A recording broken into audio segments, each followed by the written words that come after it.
नमामि शमीशाननिर्वाणरूपं विभुं व्यापकं ब्रह्मवेदस्वरूपम् अजं निर्गुणं निर्विकल्पं निरीहं चिदाकाशमाकाशवासं भजेऽहम् निराकारमोङ्कारमूलं तुरीयं गिराज्ञानगोतीतमीशं गिरीशं करालं महाकालं कृपालुं गुणागारसंसारपारं नतोऽहम् तुषाराद्रिसङ्काश गौरं गभीरं मनोभूतकोटिप्रभाश्रीशरीरं स्फुरन्मौलिकल्लोलिनी चारुगङ्गा लसद्भालबालेन्दु कण्ठे भुजङ्गा चलत्कुण्डलं भ्रूसुनेत्रं विशालं प्रसन्नाननं नीलकण्ठं दयालुं मृगाधीशचर्माम्बरं मुण्डमालं प्रियं शङ्करं सर्वनाथं भजामि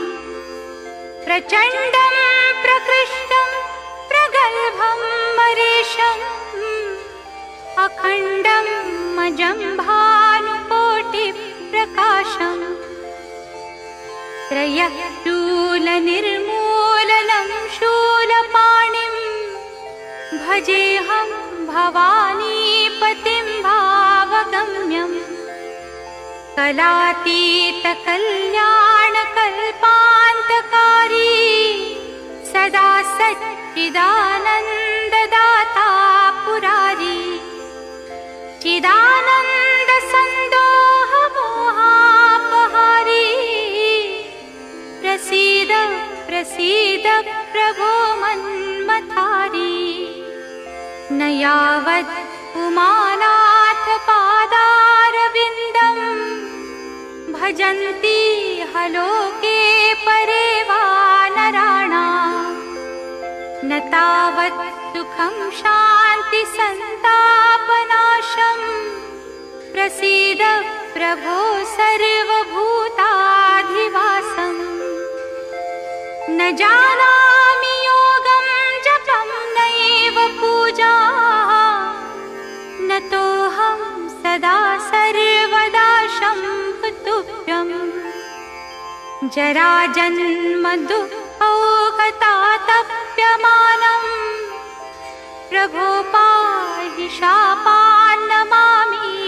शम्भो रुद्राष्टकमिदं प्रोक्तं विप्रेण हरतुष्टये ये पठन्ति नरा भक्त्या तेषां शम्भुः प्रसीदति इति श्रीमद् रामायणे विप्रकृतं रुद्राष्टकं श्रीशिवार्पणमस्तु। ॐ शान्ति शान्ति शान्ति।